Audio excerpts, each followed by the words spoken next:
O fenômeno espírita. Gabriel Delany, 1896. Parte 2. Capítulo 4. O Espiritismo Transcendental. O Espiritismo Transcendental. Ação dos Espíritos. Desagregação da matéria. Experiências de Crookes e de Zollner. O fenômeno de transportes.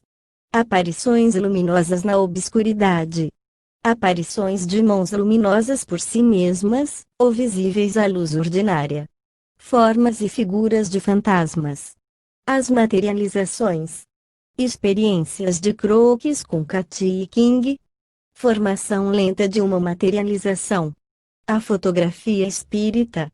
Fotografias de espíritos reconhecidos por parentes. Mediunidade vidente. Fotografias de espíritos. As experiências de Aksakoff. Fotografias transcendentais em pleno dia. Fotografia do médium e de uma forma materializada à luz do magnésio. Observações do Sr. Aksakoff.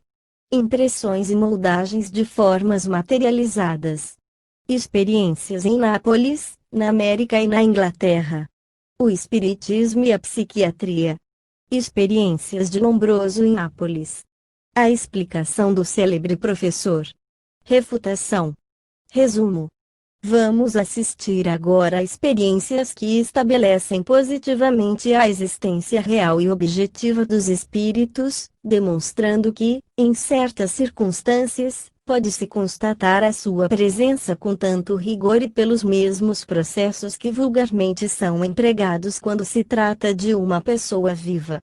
Podemos vê-los, tocá-los, fotografá-los, ouvi-los falar, em uma palavra, nos certificarmos por todos os meios possíveis de que, temporariamente, eles são tão vivos como os observadores. Esses fenômenos são chamados materializações. Ainda que as narrações dessas experiências percam alguma coisa do seu caráter, por serem muito surpreendentes, é necessário que demonstremos até onde vai a ação dos espíritos sobre a matéria, a fim de fazermos saber que, em certos casos, eles têm o poder de agregá-la e desagregá-la por processos que ainda nos são desconhecidos e com uma rapidez quase elétrica. Desagregação da matéria. Apresentemos os fatos.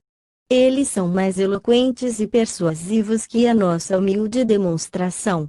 Eis a narrativa de uma sessão em casa do Sr. Crookes. A senhorita Fox havia prometido dar uma sessão em minha casa. Enquanto eu a esperava, uma das minhas parentas e meus 2 filhos mais velhos, um de 14 e outro de 11 anos de idade, achavam-se na sala de jantar, onde se efetuaram sempre sessões, ao passo que eu escrevia na minha biblioteca. Ouvindo soar a campainha, abri a porta à senhorita Fox e conduzia logo à sala de jantar, porque ela me disse que, não podendo demorar-se muito, não subiria. Depôs sobre uma cadeira seu chapéu e seu chale. Dirigi-me, então, a meus filhos e disse-lhes que fossem para a biblioteca estudar as suas lições. Fechei sobre eles a porta à chave, segundo meu costume durante as sessões, pus a chave em meu bolso. Assentamo-nos, ficando a senhorita Fox à minha direita e a minha parenta à esquerda.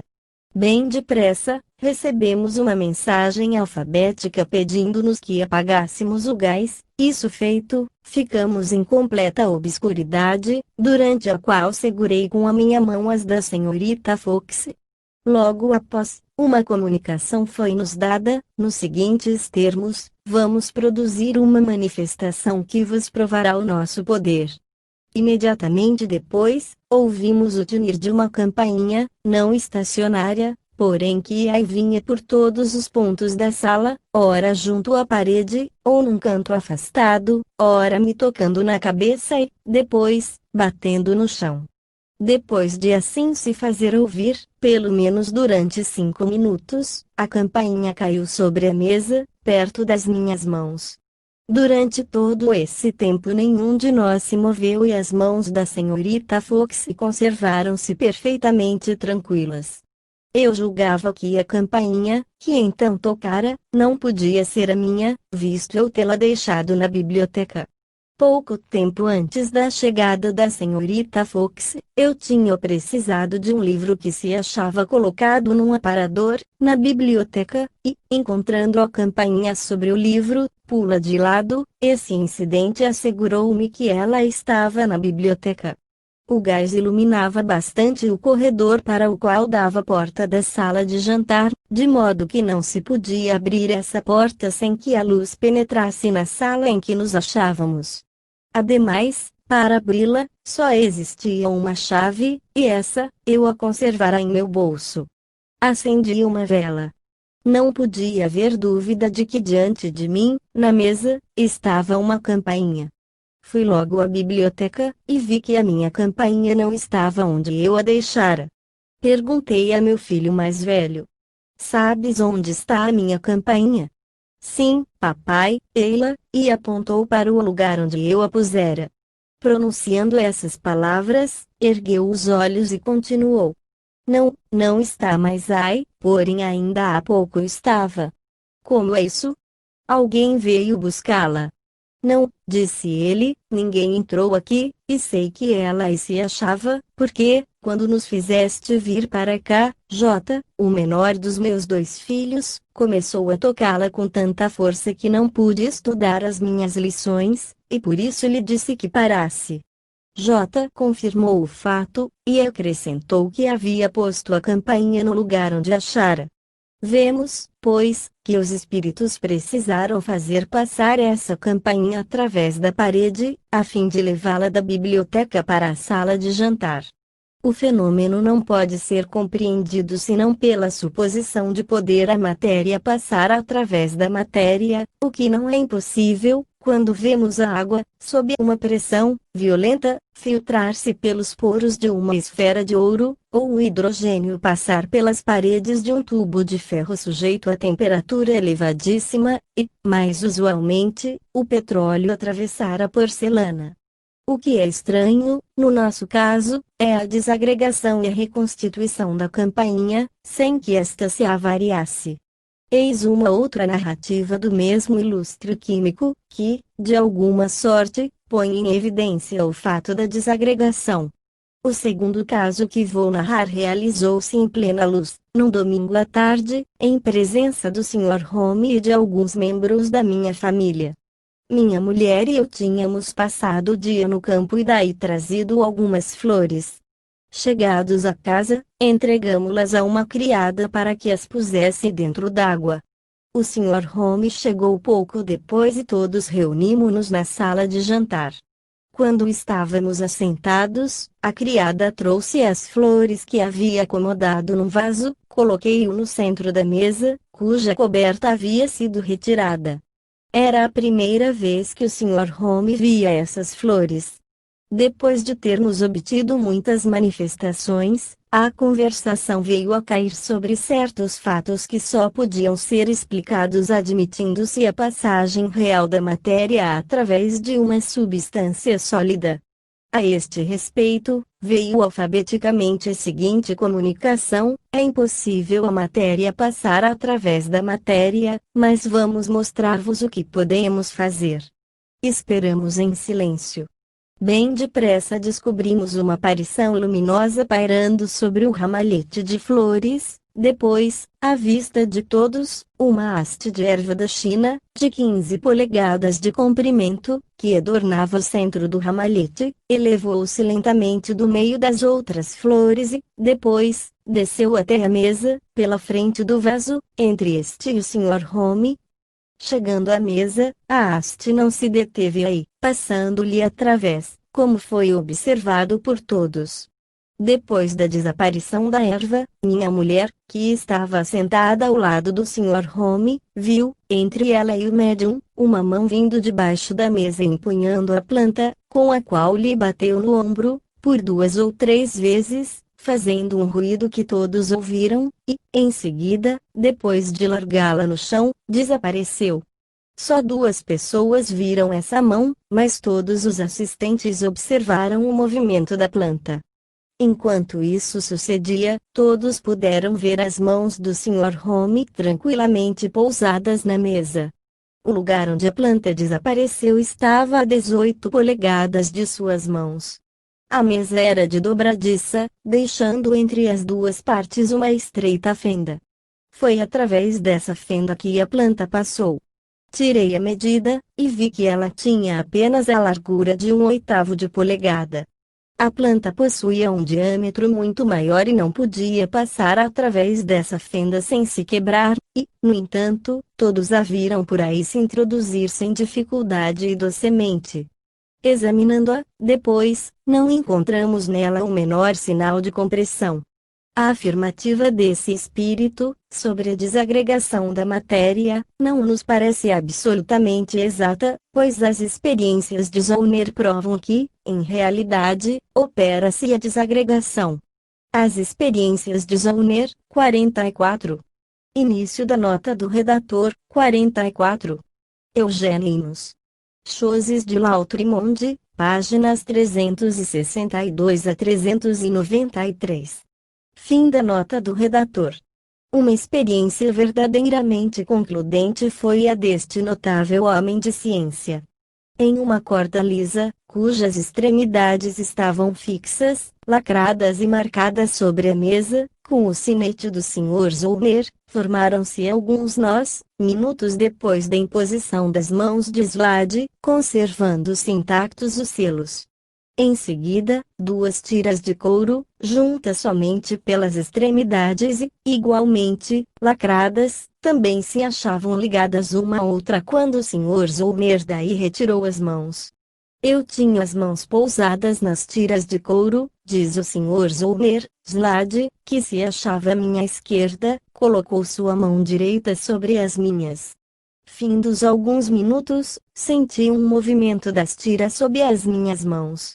3 pancadas fizeram-se ouvir na mesa e, quando retirei as minhas mãos, as duas tiras de couro estavam amarradas uma à outra. O sábio alemão fez variar a experiência, tomou 2 anéis de madeira, torneados, feitos cada um de uma só peça, com um diâmetro de 74 milímetros, prendeu-os nas extremidades de uma corda de violão, fixou o centro desta na mesa, com lacre marcado com o seu sinete, e deixou-as pender aos lados da mesa. Seu desejo era ver se os anéis se entrelaçavam. Em seguida, assentou-se com Slade, colocando suas duas mãos sobre a corda selada.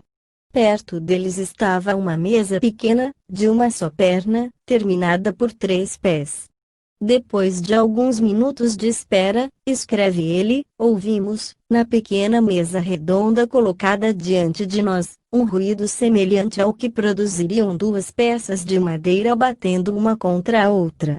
Levantamo-nos para nos certificarmos do que era e, com grande assombro, achamos os 2 anéis de madeira, que cerca de 6 minutos antes estavam presos à corda de violão, enfiados na perna da mesa em perfeito estado. Assim, acrescenta o Sr. Zollner, a experiência que eu projetava não deu o resultado previsto, os anéis não se entrelaçaram, mas, em vez disso, foram transportados da corda de violão para a perna da mesa.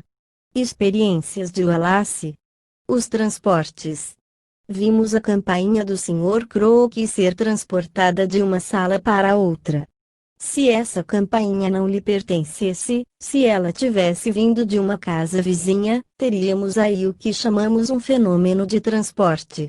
Eis um fato garantido pelo Sr. Wallace, 45. Início da nota do redator, 45. Wallace. Les Miracles et le Moderne Spiritualisme, página 226. Fim da nota do redator. O que há de mais notável na mediunidade da senhorita Nicholl, hoje senhora Guppy, é o transporte de flores e frutos para um quarto fechado. A primeira vez que esse fato se deu foi em minha casa, na época em que suas faculdades estavam ainda pouco desenvolvidas. Todos os assistentes eram meus amigos íntimos. A médium tinha vindo para a ceia, estávamos em pleno inverno e, antes que as flores aparecessem, ela tinha ficado conosco durante 4 horas em um quarto muito quente iluminado a gás. O certo é que, sobre uma mesa nua, em pequeno compartimento, fechado e escuro, a sala vizinha e o corredor estavam bem iluminados. Apareceu uma quantidade de flores que não se achavam aí quando apagamos o gás, alguns minutos antes. Eram anêmonas, tulipas, crisantemos, primaveras da China e muitas espécies de fetos. Todas pareciam ter sido colhidas de fresco e estavam cobertas de fino orvalho. Nenhuma pétala estava quebrada ou machucada, nenhuma das mais delicadas pontas dos fetos se achava afetada.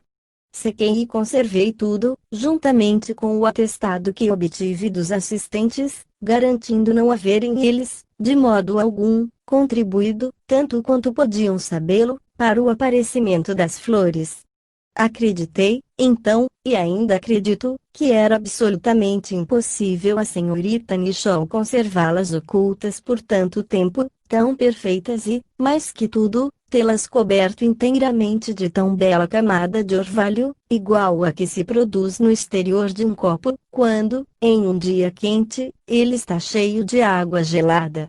A competência particular de Alfred Wallace torna essa observação uma das mais preciosas, porque é difícil que uma jovem senhora, nas condições indicadas, tenha podido iludir o sagaz ilustre naturalista.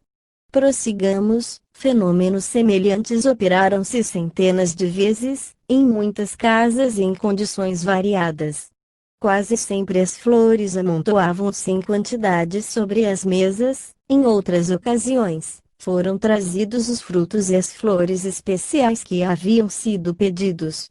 Um amigo meu solicitou uma vez um girassol, e uma dessas flores, alta, de 6 pés, caiu sobre a mesa, com as raízes envoltas em sólida massa de terra. Uma das provas mais importantes realizou-se em Florença, na presença do Sr. F. Adolphus Trollope, da senhorita Blagden e do coronel Harvey.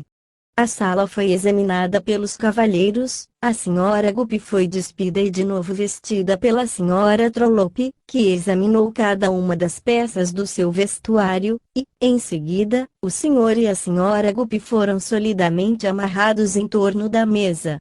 Depois de 10 minutos, todos declararam que sentiam o aroma de flores e, quando se acendeu uma vela, viu-se que os braços da senhora Guppy e do Sr. Trollope estavam cobertos dos junquilhos que inundavam a sala com o seu perfume. Os senhores Guppy e Trollope narram esse fato em termos substancialmente idênticos. Relatório da Sociedade Dialética de Londres, sobre o espiritualismo. Aparições luminosas. Estando confirmado o princípio de poderem os espíritos manipular a matéria viva sem destruí-la, mostremos o que eles podem fazer sobre si mesmos. Voltemos ao Sr. Crookes, que assim resume as suas observações. Essas manifestações, por serem algo fracas, exigem, geralmente, que a sala não esteja iluminada. Pouca necessidade tenho de lembrar aos meus leitores que, em tais condições, adotei todas as precauções convenientes para evitar que me iludissem, pois empreguei o óleo fosforado e outros meios. Ainda mais, muitas dessas aparições luminosas eram de tal natureza que não consegui imitá-las por meios artificiais. Ainda temos um testemunho importante vindo desse notável físico, a quem devemos a descoberta da matéria radiante, pois que ele se entregou a longas e rigorosas experiências sobre todos os gêneros de luzes devidas aos eflúvios elétricos e à fosforescência. Nas condições próprias para o mais rigoroso exame, vi um corpo sólido, luminoso por si mesmo, e mais ou menos da grandeza e da forma de um ovo de perua, flutuar silenciosamente pela sala, elevar-se mais alto do que teria podido fazê-lo qualquer dos assistentes colocando-se nas pontas dos pés, e, depois, descer lentamente até o chão. Esse objeto conservou-se visível por mais de 10 minutos e, antes de desaparecer, deu 3 pancadas na mesa, com um ruído semelhante ao que produziria um corpo sólido e duro. Durante esse tempo, o médium esteve assentado em uma espreguiçadeira e parecia totalmente insensível. Vi pontos luminosos saírem de lugares diferentes e pousarem sobre a cabeça de diversas pessoas. Obtive, a pedido meu, relâmpagos de luz brilhante, produzidos diante do meu rosto e no número de vezes por mim fixado. Vi faíscas saltarem da mesa até ao teto, e depois caírem na mesa com um ruído muito distinto. Mantive uma conversação alfabética por meio de relâmpagos luminosos, produzidos no ar diante de mim, e por entre os quais eu passava a minha mão. Vi uma nuvem luminosa flutuar sobre um quadro. Sempre nas condições apropriadas ao mais rigoroso exame, aconteceu, por mais de uma vez, que um corpo sólido, fosforescente e cristalino, fosse colocado em minha mão por outra mão que não pertencia a nenhum dos assistentes. Em plena luz, vi uma nuvem luminosa pairar sobre uma heliotrópia colocada em uma mesa ao nosso lado, quebrar-lhe um raminho e oferecê-lo a uma dama, e, em outras ocasiões, vi uma nuvem semelhante condensar-se sob as nossas vistas, tomando a forma de mão, e transportar pequenos objetos. Isso, porém, pertence à classe dos fenômenos seguintes. Aparições de mãos luminosas por si mesmas, ou visíveis à luz ordinária. Muitas vezes sentimos o contato de mãos durante as sessões em escuridão ou em condições de não se poder vê-las. Raramente tenho visto essas mãos. Não darei exemplos dos casos em que o fenômeno se produziu na obscuridade, mas escolherei simplesmente alguns dos casos numerosos em que essas mãos foram vistas em plena luz. Uma pequena mão, de forma muito bela, elevou-se de uma mesa da sala de jantar e deu-me uma flor, apareceu e desapareceu por 3 vezes, dando-me toda a facilidade de convencer-me de que ela era tão real quanto a minha própria mão. Isso se passou em plena luz, na minha própria sala, quando os pés e as mãos do médium estavam seguros por mim. Em outra ocasião, mão e braço pequenos, semelhantes aos de uma criança, apareceram movendo-se sobre uma dama que estava sentada perto de mim. Depois, dirigindo-se para mim, bateram-me no ombro e, por muitas vezes, puxaram-me pela sobrecasaca. Um dedo e um polegar foram vistos arrancando as pétalas de uma flor que se achava no peito do Sr. Home, e depositando-as diante das muitas pessoas ali presentes. Muitas vezes, eu e outras pessoas vimos certa mão calcando as teclas de um harmônio, ao mesmo tempo em que observávamos estarem as 2 mãos do médium seguras por aqueles que se achavam perto. As mãos e os dedos da aparição nem sempre me pareceram sólidos e vivos. Algumas vezes, convém dizê-lo, guardavam, antes, a aparência de uma nuvem, condensada parcialmente sob a forma de mão. Nem todos os presentes viam isso igualmente bem. 46. Início da nota do redator. 46. Para análise desses fatos, ver meu livro, O Espiritismo perante a Ciência. Fim da nota do redator. Por exemplo, move-se uma flor ou algum outro pequeno objeto, um dos assistentes verá um vapor luminoso pairar acima, outro descobrirá a mão de aparência nebulosa, ao passo que outros não notarão mais que o movimento do objeto. Vi, por mais de uma vez, um objeto mover-se, depois uma nuvem luminosa envolvê-lo e, finalmente, a nuvem condensar-se, tomar uma forma e transformar-se em mão perfeita. Nesse momento, todas as pessoas presentes podiam vê-la. Essa mão nem sempre é uma simples forma, pois, às vezes, parece perfeitamente animada e muito graciosa, os dedos movem-se e a carne parece ser tão humana quanto a das pessoas presentes. No punho ou no braço, torna-se vaporosa e perde-se em uma nuvem luminosa.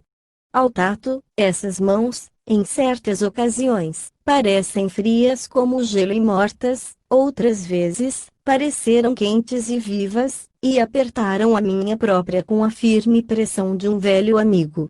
Conservei uma dessas mãos na minha, bem resolvido a não deixá-la escapar.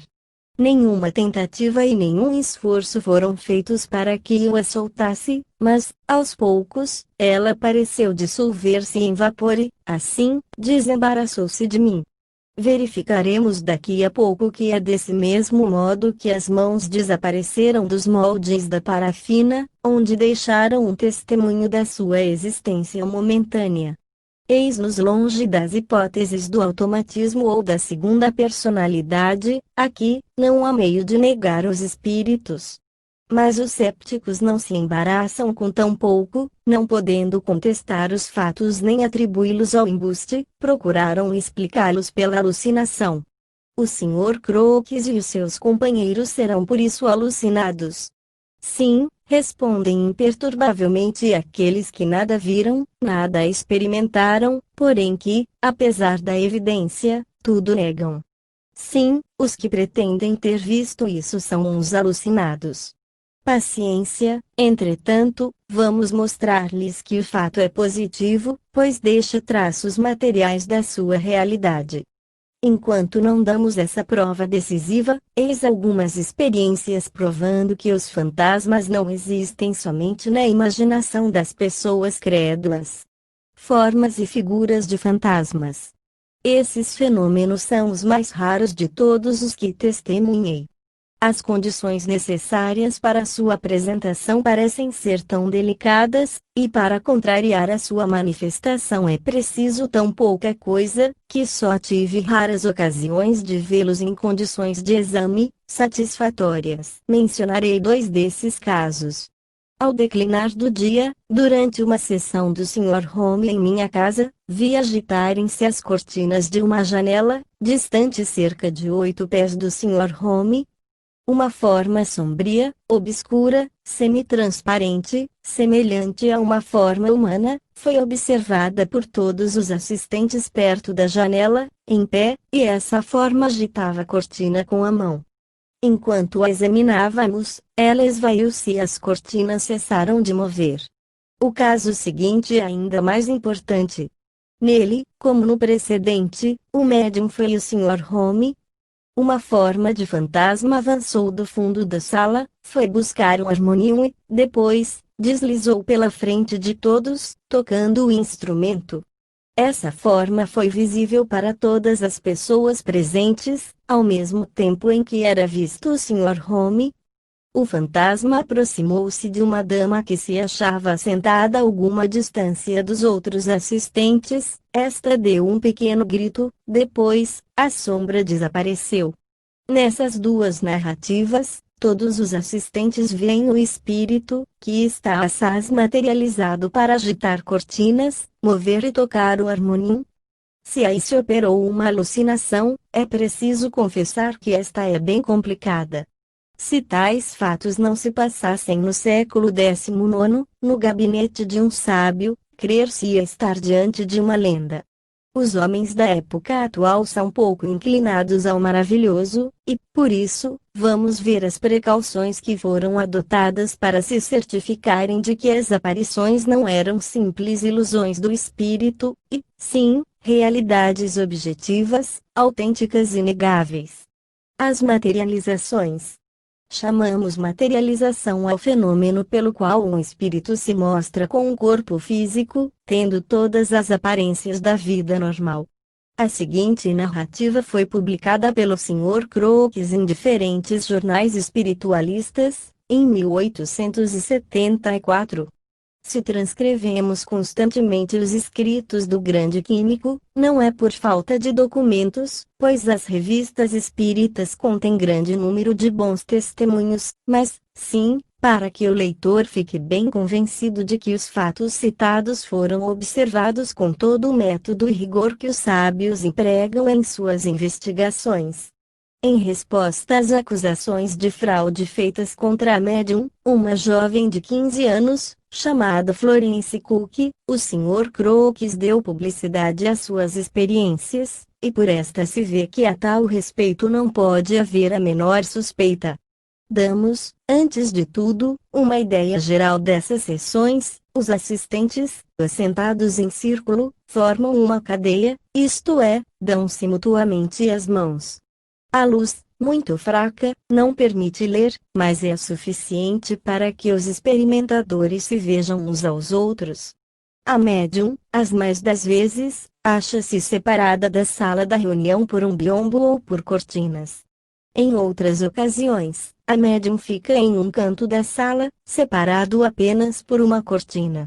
Se o biombo é empregado, fica entendido que não dispõe de outra saída senão pela sala, onde se acham os assistentes.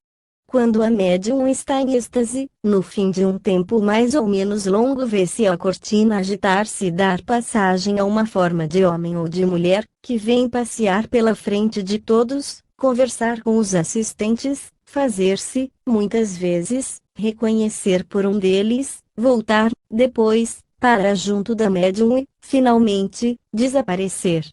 É bem certo que esse compartimento especial para médium, essa semi-obscuridade são condições que se prestam perfeitamente a uma legítima suspeita, visto a estranheza dos fatos produzidos, mas vamos ver que um homem frio, metódico, como o Sr. Crookes, sabe, por experiência, abrigar-se de toda fraude. Escutemos o que ele diz. O local. As experiências realizaram-se em minha casa. A minha biblioteca, que serviu de gabinete escuro, tinha duas meias portas dando para o laboratório. Uma dessas portas foi retirada dos gonzos e, em seu lugar, suspendeu-se uma cortina, para permitir que Cati, o espírito materializado, entrasse e saísse facilmente. Preparei e dispus a minha biblioteca, assim como esse gabinete escuro, e, segundo o costume, a senhorita Cook, depois de jantar e conversar conosco por algum tempo, dirigia-se para o gabinete. A seu pedido, eu fechava a segunda porta à chave, guardando esta comigo durante a sessão, então, abaixava-se o gás e deixava-se a senhorita Cook na obscuridade. Entrando no gabinete, ela estendia-se no chão, com a cabeça num travesseiro, e caía bem depressa em letargia. A médium. Durante estes 6 últimos meses, a senhorita Cook fez-me numerosas visitas, permanecendo, muitas vezes, uma semana inteira em minha casa. Não trazia consigo senão um pequeno saco de viagem, sem chave. Durante o dia, estava constantemente em minha companhia, na de minha mulher ou na de algum outro membro da minha família e, como não dormisse em quarto separado do de minha mulher, faltava-lhe absolutamente a ocasião de preparar alguma coisa, mesmo de caráter menos perfeito, que habilitasse a desempenhar o papel de Katy King. A convicção do Sr. Crookes sobre a sinceridade da médium e sobre a impossibilidade de a senhorita Cook simular alguma coisa do que foi por si verificado mostra-se nas linhas seguintes. A médium aceitou e submeteu-se com a melhor boa vontade a todas as provas que propus. Sua palavra é franca e vai direto ao fim a que se propõe. Nunca lhe notei coisa alguma que manifestasse a mais ligeira aparência do desejo de enganar.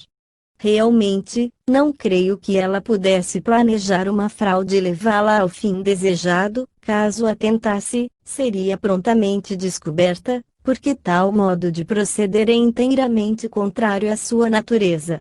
Quanto a imaginar-se que uma inocente colegial de 15 anos fosse capaz de conceber e pôr em prática, durante 3 anos, tão gigantesca impostura, sujeitando-se, durante todo esse tempo, às condições que se exigiu, consentindo nas mais minuciosas inspeções, em ser examinada a todo momento, antes e depois das sessões, e que obtivesse ainda maior êxito na minha casa que na de seus pais, sabendo que aqui vinha expressamente para sujeitar-se a rigorosos exames científicos. Quanto a imaginar-se, digo, que a Katy King aparecida nos 3 últimos anos foi obra de uma impostura é violentar mais a razão e o bom senso do que acreditar que ela seja, realmente, o que afirma ser. Como era esse espírito que, durante 3 anos, se mostrou em inumeráveis circunstâncias? Katy.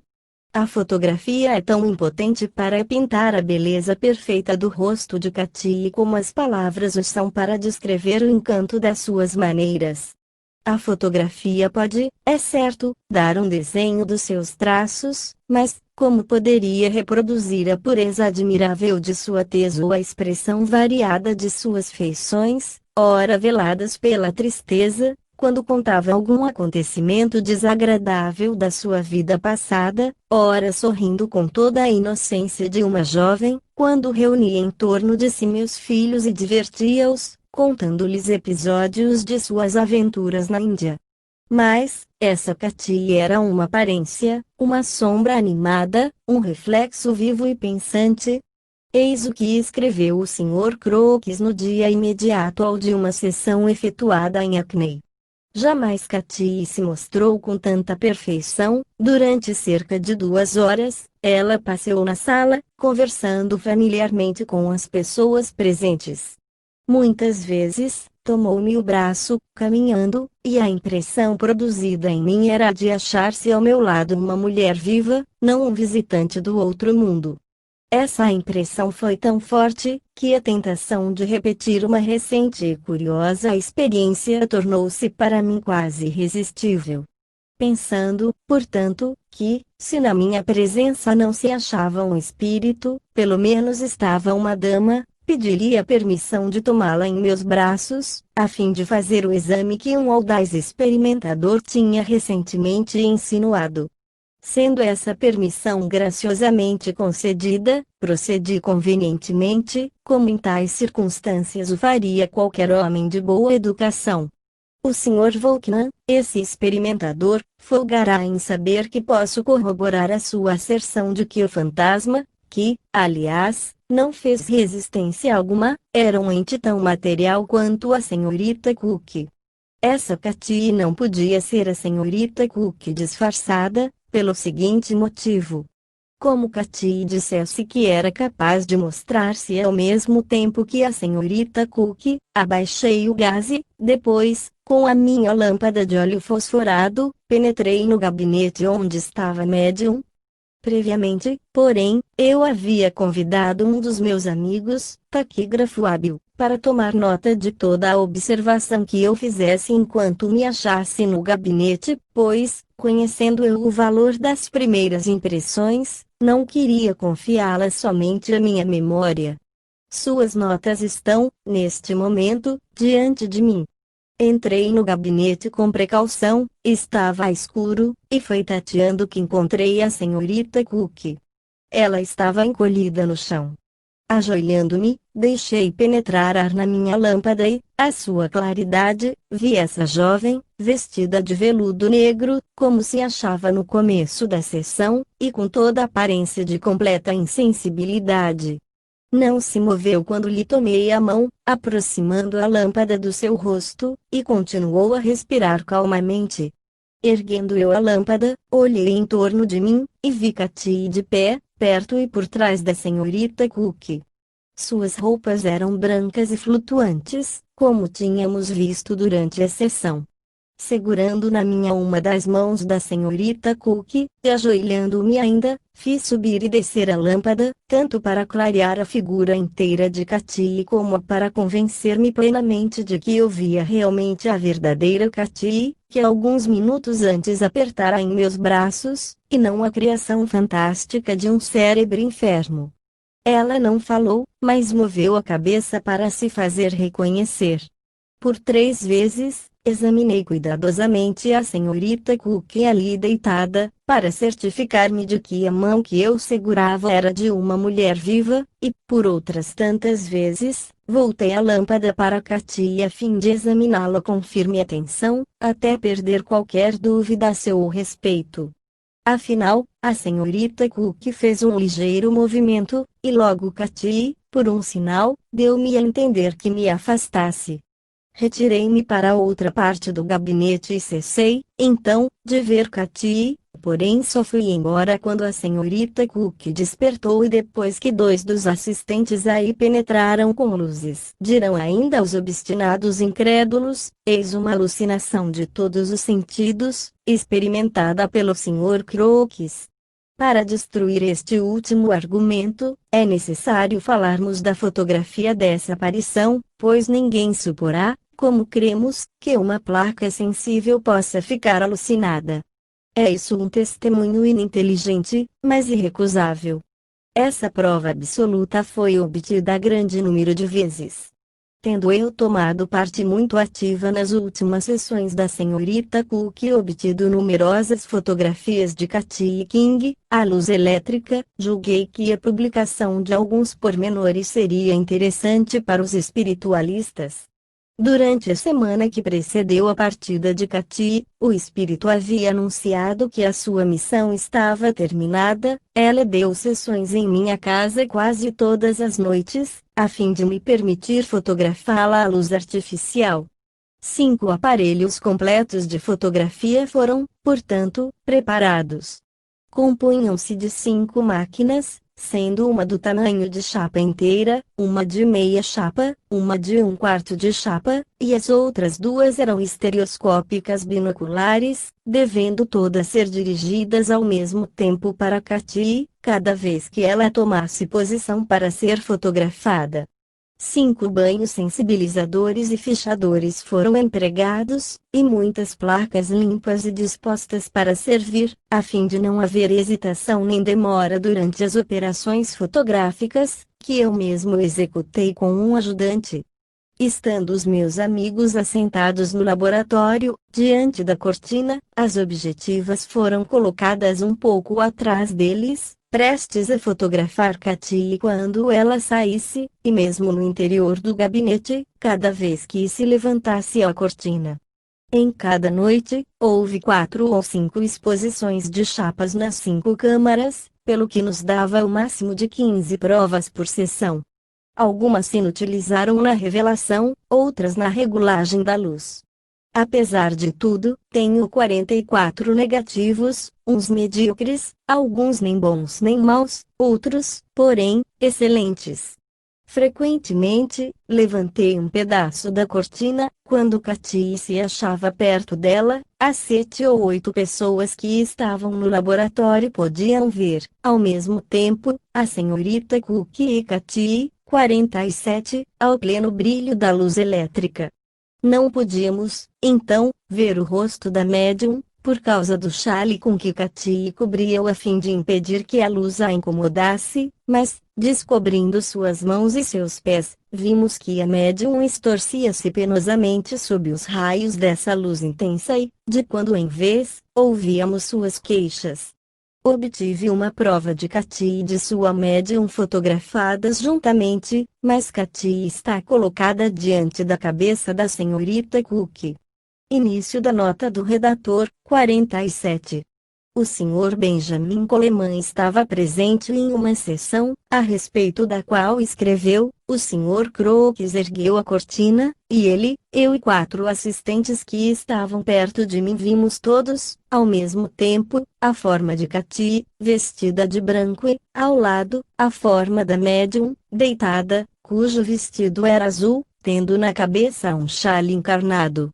A Srs. Florence Marriott, que esteve presente nas 3 primeiras sessões, em 9, 14 e 21 de maio de 1874, atesta que viu Katie e a médium ao mesmo tempo, que sentiu o corpo daquela, vestido, assim como a rápida pulsação do seu coração, e que ela pôde certificar que, se isso é uma força psíquica, a força psíquica é uma mulher. Há ainda outros atestados que citamos na nossa obra, O Espiritismo perante a Ciência. Fim da nota do redator. Acreditamos não mais ser possível a dúvida. Katie e Cook são, positivamente, 2 personalidades distintas, e a objeção de embuste ou de alucinação coletiva, atingindo o Sr. Crooks e os demais assistentes, deve ser reprimida. Existe realmente um espírito que aparece e desaparece, mas nada prova ainda, dizem os cépticos, que ele seja um habitante do outro mundo. Com efeito, sabemos, agora, de um modo quase certo, que o indivíduo humano pode desdobrar-se, e que, enquanto seu corpo está em determinado lugar, pode-se constatar a presença do seu duplo em outro lugar, às vezes muito distante do primeiro.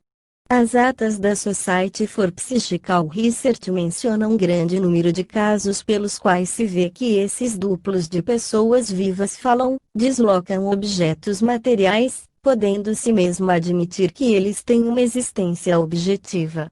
Apliquemos essas observações à senhorita Cook, quem nos diz que Katie King não seja simples desdobramento da senhorita Cook.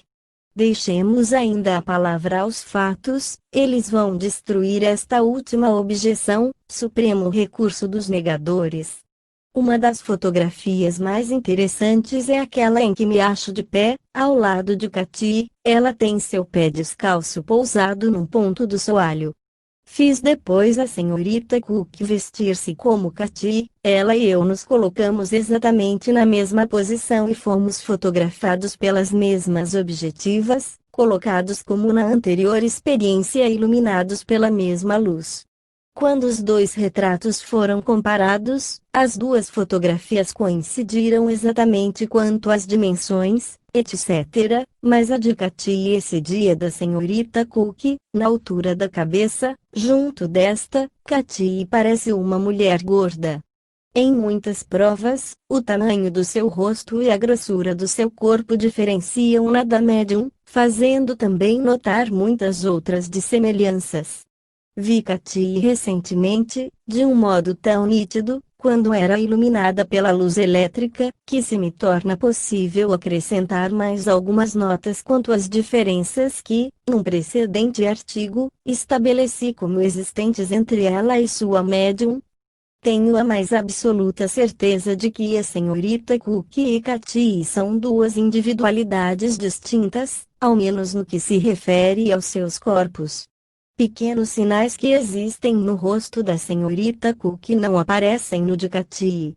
Os cabelos da primeira são de um castanho escuro, aproximando-se ao negro, uma mecha dos cabelos de Katie, que eu tenho à vista, e que, com a sua permissão, cortei de suas bastas tranças, depois de acompanhá-las com meus dedos até o alto de sua cabeça, a fim de certificar-me de que aí tinham nascido, é de um belo castanho dourado. Certa noite, contei as pulsações de Katie, seu pulso batia regularmente 75 pulsações, ao passo que o da senhorita Cook, poucos instantes depois, atingia 90, seu número habitual. Apoiando meu ouvido no peito de Katie, pude perceber-lhe as pancadas do coração, mais regulares que as do da senhorita Cook, como esta me permitiu observar depois da sessão. Experimentados do mesmo modo, os pulmões de Katie mostraram-se mais sãos que os da sua médium, que então se estava tratando de forte defluxo. Verificou-se, em todos os casos de telepatia, que a aparição reproduz absolutamente a forma do corpo e as feições daquele que produz esse fenômeno, é esse um característico nunca desmentido de tais fatos. Entretanto, vemos que Katie difere notavelmente da senhorita Cook, tanto no talhe, quanto no rosto e nos caracteres fisiológicos, logo, Katie e a senhorita Cook são duas personalidades diferentes, tanto física como psiquicamente. Uma última citação vai estabelecer sobre esse ponto uma convicção absoluta. Tendo terminado suas instruções, Katie convidou-me a entrar com ela no gabinete e permitiu que aí me conservasse até ao fim. Em seguida, tendo levantado a cortina, conversou comigo durante algum tempo e, depois, atravessou a sala para ir ter com a senhorita Cook, que jazia inanimada no chão. Inclinando-se sobre ela, tocou-a e disse-lhe: "Desperta, Florence, desperta. É preciso que eu te deixe." A senhorita Cook acordou, banhada em lágrimas, e suplicou a Katie que se demorasse ainda algum tempo. "Minha cara, não posso fazê-lo, minha missão está cumprida, que Deus te abençoe", respondeu Katie, e continuou a falar com a senhorita Cook. Durante alguns minutos, elas conversaram, até que as lágrimas da senhorita Cook impediram-na de falar. Segundo as instruções de Katie, avancei para amparar a senhorita Cook, que ia caindo no chão, soluçando convulsamente. Olhei, então, ao redor de mim, mas Katy e o seu vestido branco haviam desaparecido. Logo que a senhorita Cook se acalmou, trouxeram uma luz e eu a conduzi para fora do gabinete. Não mais pode haver dúvida de que a senhorita Cook conversou, acordada, com Katy e o Sr. Crooks. São três personalidades bem distintas, em três corpos diferentes. A existência dos espíritos está irrefutavelmente estabelecida. É tão real esse fato que os sábios que empreenderam explicar o fenômeno espírita, sem recurso à intervenção dos desencarnados, nunca ousaram tocar nesses notáveis trabalhos. Neles, é impossível negar-se a incomparável competência do observador, sua lógica rigorosa, seu espírito frio e imparcial.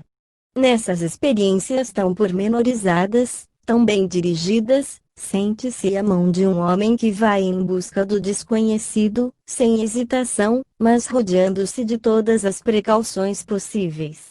É o mesmo investigador do começo ao fim, não entusiasta do fenômeno maravilhoso, mas resolvido a fazer conhecer todas as suas fases, por mais inverossímeis que pareçam aos seus doutos colegas. Seus trabalhos são para nós, espíritas, um apoio inabalável, um refúgio seguro contra todos os sofismas dos que, não tendo experimentado por si mesmos e não conhecendo senão pequeno número de fatos, pronunciam, ex cathedra, que o espiritismo não é mais que um disparate. Deixemos esses retardatários e continuemos a nossa exposição.